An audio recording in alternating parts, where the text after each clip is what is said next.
Forget gurus. Forget anyone claiming to be an online business expert without going through the challenges of entrepreneurship themselves. The Real Money, Real Business podcast is here to prove the best insights in online business comes from your fellow online business builders. We dig into stories of entrepreneurs selling their business on the Empire Flippers marketplace so that you can learn how they made their business profitable, how they overcame obstacles, and what lessons they learned in their online journey. If you want to take your business and your knowledge to the next level, you've come to the right podcast. Let's get started. Hey everyone, welcome to the Real Money, Real Business podcast. I'm Michelle, and today we have Mayor on the show who has just listed his business on the Empire Flippers marketplace. Hey Mayor, welcome to the show. How are you today? Hey, I'm doing well. How are you? I'm doing great. Thanks for asking. And I really want to thank you for making the time to come on today. I'm really looking forward to learning more about your business, but before we dive in, let's go over a brief summary of it. So it's an Amazon FBA business in the entertainment niche created in October 2020. The average revenue for the business is $31,569 per month, and it makes an average of $8,766 per month in net profit. Included in this sale is an Amazon Seller Central account with 6 SKUs, a domain with all site content and files, trademarks, supplier relationships, and a social media account for Instagram. For everyone listening, you can visit empireflippers.com/marketplace and search for listing 60061 to learn more about this business. Or you can unlock this listing to start your due diligence if you're interested in purchasing this asset. So Mayor, now let's hear from you. What can you tell us about your background in starting and running online businesses? Okay, so before I started online businesses, I was a retailer actually. And I was always around like private labeling products that I used to sell, but I didn't do it. So everything to do with branding was something that I was always very interested in. And also obviously when you're face to face with customers, so you kind of get to know, understanding customers, what they like to hear, what they don't like to hear. So when I kind of started looking into online, I was trying to see, where online could I be the best, obviously. Everything around private label, FBA just seemed like something that can work for me. Well, you've got a great background for that. So what inspired you to start this particular business? Well, as I said, I was retailing and I was doing that for like 10 years or so. And with the years, I kind of started seeing the progress the online was doing. And in the beginning, people used to not really talk about Amazon or online or compare it with prices. But with the time, that's kind of what started to happen. Every year that went by, I saw how Amazon is taking control and getting a larger piece of the pie of retail. And I was understanding that I need to look into it. So it was just looking into it, understanding the business model, understanding the ease of doing business, from sitting in your basement. And that's basically it. From there, I started learning and found it like a great opportunity. Well, you seem to have picked it up really quickly. So without getting too specific, how was it that you chose this niche, like these specific sets of products to sell? So I tried other products before. Some were better, some were worse. And I kind of understood that, I'm in the toys niche, obviously. And I thought that it has a relatively stable revenue or sales all year long. But Q4 basically is so strong in sales that if you do the most out of Q4, you can basically do a very nice profit that would be worth the work. Definitely. You had mentioned that you had seen that this online space was really blowing up and you could see all the great stuff that was happening on Amazon. And why did you choose to go with Amazon FBA versus, opening a Shopify account or going to a different platform? There's like 40% of sales online today in the US is happening in Amazon. So it's like the largest mall by far in the world. And it's true that many could say that the chunk that Amazon takes from each sale is huge. But to me, thinking that there's only one middleman, which is Amazon, that will help me get to those 40% of the sales is worthwhile. So it's basically once you understand the pricing and you understand the marketing side, it's basically a very easy to go business. And the amount of hours, once the product is launched and kind of stable, the amount of hours that you need to give in order to create that income is really, really small. Yeah, that's an excellent point. I was wondering because in the span of about a year and a half, you have built something from the ground up that is now making almost 9,000 a month in net profit. So why have you decided to sell the business now? That's a good question because the past few months compared to last year, I tripled and even quadrupled the profit on the brand. I was thinking of maybe waiting a few more months before I sell it. But what's happened now is I started a different brand in a different category with a really expensive product. So I purchased the products for around $80 in China. So I need a lot of capital for it. I started with it, but I understand that in order to scale that brand will take me to kind of the next level that I'm hoping to get to. I need that stream of income. Well, that's really cool. And I hope that you do well with that business.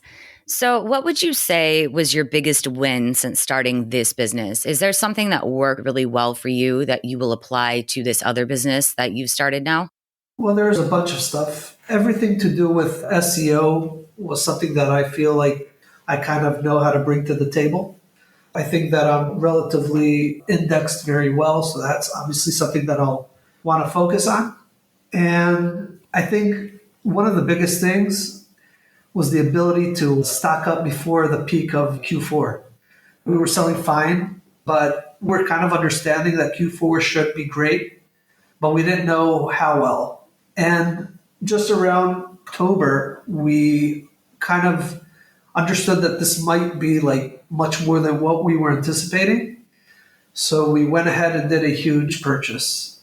And if we haven't done that, we would be out of stock for all of December, actually. Oh, wow. Yeah. So in order to do that, basically this whole year, all of the shipping was done express by air because we were kind of growing rapidly and we needed to make sure we don't run out of stock. So, that process of making sure we take up the whole potential of Q4, I think that was really important.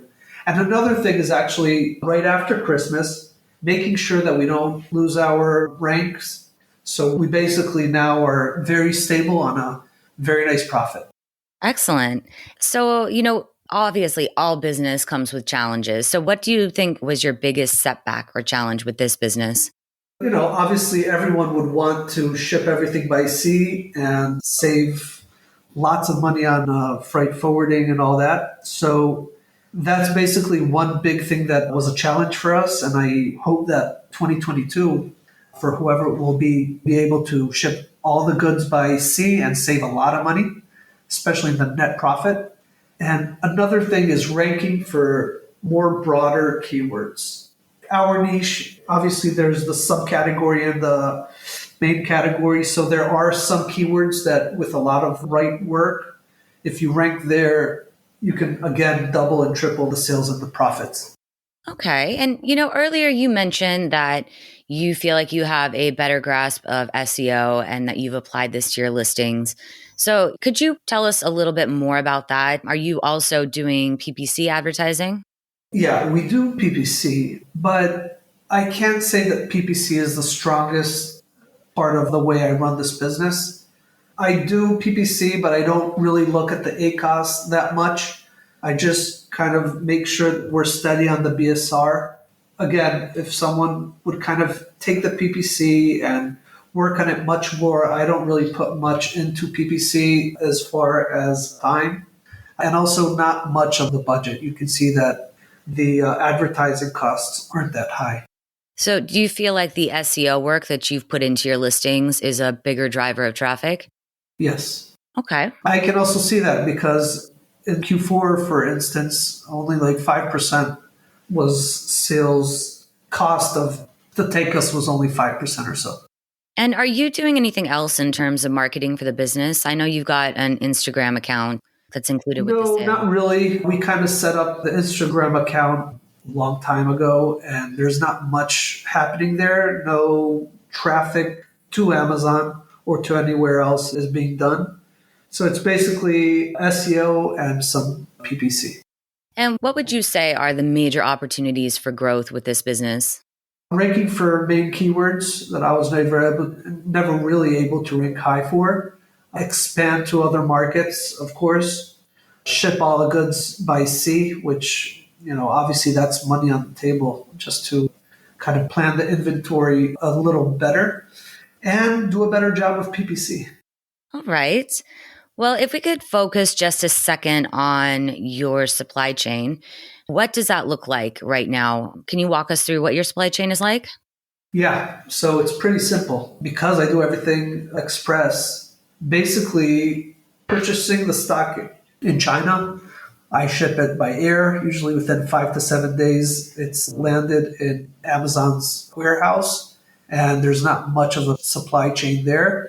I do use a third party warehouse in California, but it's only for last year, I had some limits in the account. So I couldn't ship everything directly to Amazon. So I sent it to California.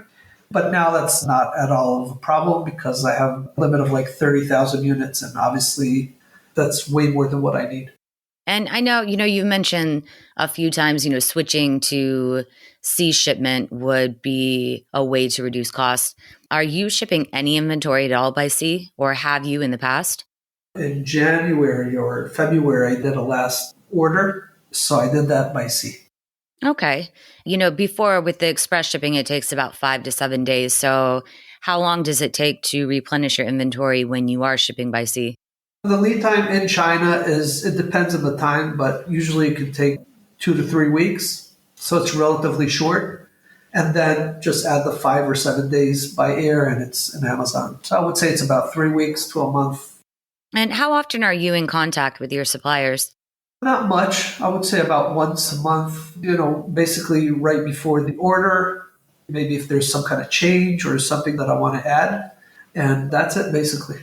Well, I know you've got around 3 to 4 months worth of stock on hand. And you had mentioned earlier that you had taken steps to really be proactive, especially during your high season. So have you had any stock outs at all over the past 12 months?